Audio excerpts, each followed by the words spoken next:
बात कर लेते हैं चौधरी रंजीत सिंह चौटाला की। चौधरी रंजीत सिंह को 2019 में लंबे अरसे के बाद कहा जाता है कि अभय सिंह ने पूरी मदद करी और उनको विधायक बनवाया, और वो विधायक बने उसी वजह से वो मंत्री भी बने। तो इस इलेक्शन के अंदर वो अपने भतीजे की जिन्होंने उनकी 2019 में मदद की उनकी मदद करेंगे, या जिस पार्टी में है उनकी मदद करेंगे। 2019 में जब सारी बात हुई मैं वहीं था, चौटाला साहब से आशीर्वाद लिया और चौटाला साहब ने कहा मेरे पोस्टर लगा ले चौधरी देवीलाल का।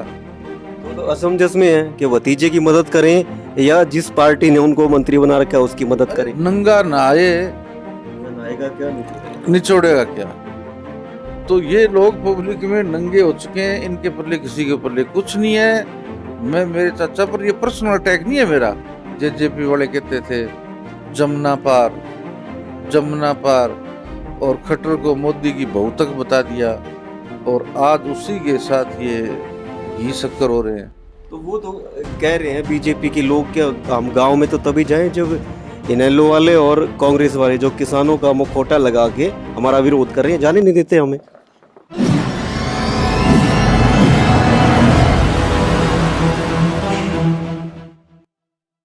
बात कर लेते हैं चौधरी रंजीत सिंह चौटाला की। चौधरी रंजीत सिंह को 2019 में लंबे अरसे के बाद कहा जाता है कि अभय सिंह ने पूरी मदद करी और उनको विधायक बनवाया, और वो विधायक बने उसी वजह से वो मंत्री भी बने।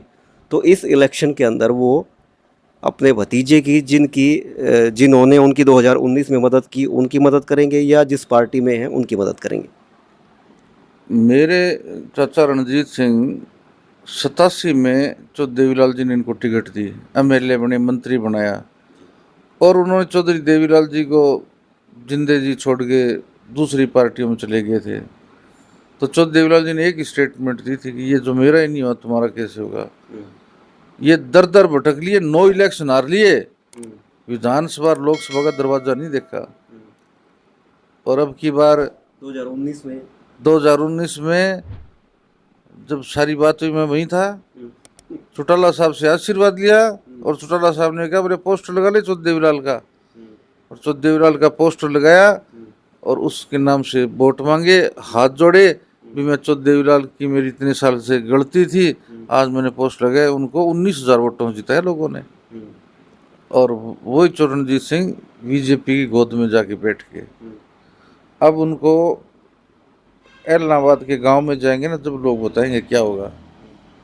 तो असमंजस में है कि भतीजे की मदद करें या जिस पार्टी ने उनको मंत्री बना रखा है उसकी मदद करें। मदद करेंगे कैसे जब वो हल्के में नहीं जा पाएंगे तो क्या करेंगे।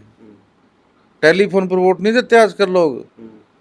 फिर इन्होंने किया क्या है, ये दुर्भाग्य है इस प्रदेश का कि जब से ये मनोहर लाल पार्ट 2 आया है, उसमें पहले तो रहा 1 साल तो हम कोरोना में बिता दिए इन्होंने।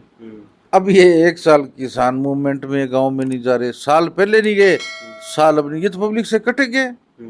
2 साल मंत्री होते हुए भी आप मेरे को कहीं भी दिखा दो कि इन्होंने कोई स्कूल में जाके कोई आधारशिला कमरे की रखी है, कोई वाटर वर्क्स की नींव रखी है, कोई गांव में छोटा हॉस्पिटल बनाया है, कोई डिस्पेंसरी बनाई है, कोई पटवार खाना बनाया, कहीं गलियां सड़क कहीं इनका उद्घाटन करते हुए कभी फोटो आई है क्या? है 1 साल तो कोरोना में निकाल दिया। हाँ, 1 साल किसानों ने नहीं बढ़ने दे रहे, और आगे 2024 तक अगर ये कानून वापस नहीं दिया फिर नहीं बढ़ने देंगे। तो इनका संपर्क तो टूट, इनके वोट है ही नहीं ना, ये क्या दिलवाए। वो कहते हैं ना नंगा नहाए नहाएगा क्या निचोड़ेगा क्या। तो ये लोग पब्लिक में नंगे हो चुके हैं, इनके पल्ले किसी के पल्ले कुछ नहीं है। मैं मेरे चाचा पर ये पर्सनल अटैक नहीं है मेरा। मैं आज भी उनकी रिस्पेक्ट करता हूँ और हमेशा करूँगा बतौर मेरे चाचा, लेकिन राजनीतिक तौर पर मैं नहीं रिस्पेक्ट करूँगा। राजनीतिक तौर पर तो मैं उनके खिलाफ रहूँगा।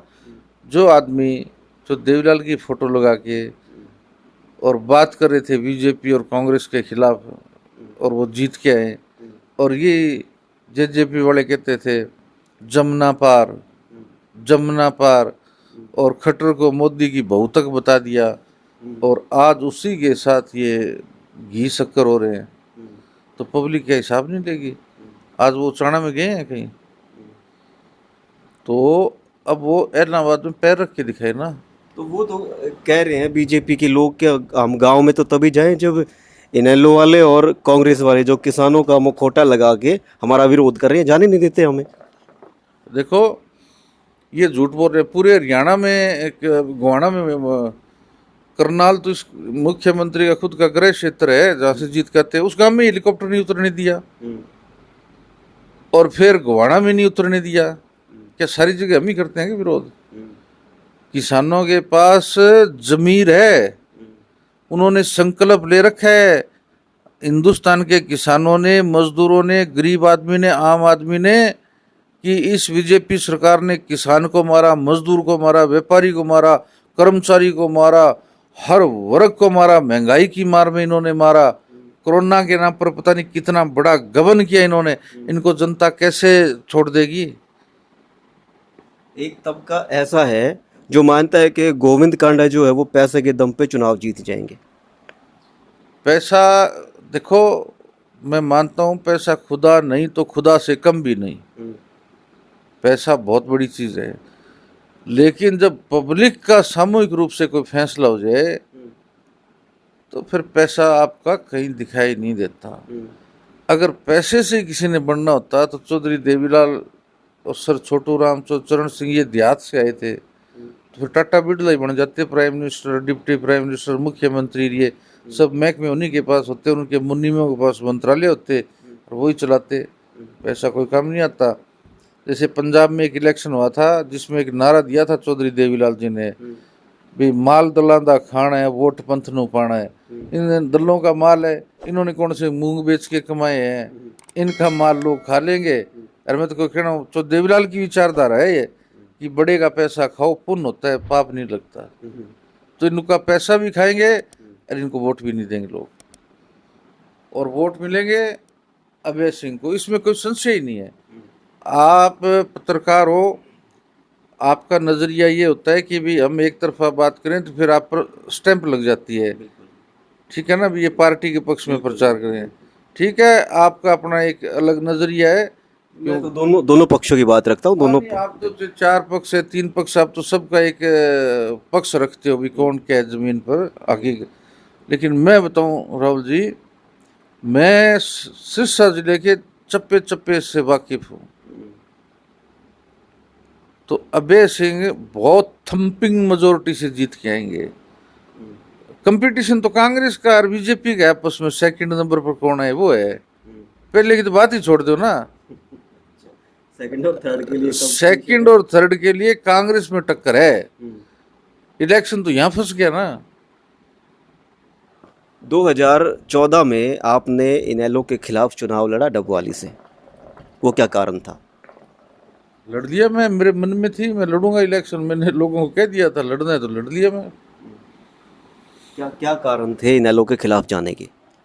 कारण कोई इतने बहुत ज़्यादा नहीं थे ना, मैं कोई इतना अति महत्वाकांक्षी आदमी हूँ मैं भी हाँ मुझे कोई चीज़ मिले। मैं चौधरी देवीलाल जी के साथ रह के मैं टिकट बांटने वाले में होता था, मैं टिकट लेने वालों में नहीं होता था। मैंने सारा हिंदुस्तान की राजनीति बड़ी अच्छी उनके साथ रह के देखी है, क्योंकि मैं उनका गनमैन था चौधरी देवीलाल जी का। मैंने 5.5 साल वो पीक के दिन देखे हैं जब चौधरी देवीलाल जी की आंधी चलती थी, ठीक है। तो मेरे घर पर कुछ मेरे दोस्त मित्र आए, बोले रवि चौटाला आपने कोई इलेक्शन लड़ना चाहिए, मैं लड़ो, लड़ लिया मैंने इलेक्शन इनेलो के खिलाफ। हाँ, इनेलो के खिलाफ। और चौधरी देवीलाल कहते थे पहला इलेक्शन हारने का, दूसरा हारने का, तीसरा जीतने का होता है। पहला का तो हारने का, दूसरा दूसरे को हराने का, तीसरा खुद जीतने का। ये मैं आपको बताऊं, मुझे चौधरी देवीलाल बताते थे कि भी मैं 2 इलेक्शन लड़ा हूँ। एक जिला परिषद का लड़ा था, वो मैं मात्र कोई 300 वोटों से हार गया था, और दूसरा मेरा तीसरा नंबर रहा। बोले इवेंट में शामिल रहो आप, first second third, 3 medal Olympic में मिलते, तीनों मेडलों मेरे को तीसरा नंबर मिला, एक में सेकंड रहा। तो पहला तो मैं हारने के लिए लड़ा, दूसरा किसी को हराने के लिए, तीसरा मैं अगर लड़ूंगा तो जीतूंगा मैं। मैंने ये नहीं अभी कमिटमेंट किया किसी से भी मैंने इलेक्शन लड़ना है क्या, मेरी कोई इच्छा नहीं है इलेक्शन लड़ने की। अगर मैं मुझे कोई कह देंगे मेरे यार दोस्त मित्र लड़ने, फिर क्यों, देख लेंगे, वो तो मौका भी 3 साल पड़ा है। लेकिन तो अब की बार तैयारी है विधानसभा जाने की? मेरी कोई इतनी वो नहीं है। मैं कोई विधायक बनने के बाद में क्या आप स्वर्ग में चले जाओगे? कुछ नहीं है विधायक बनने में। अगर आप सही मायने में कुछ काम करना चाहते हो तो बिना विधायक भी बहुत कुछ कर सकते हो आप।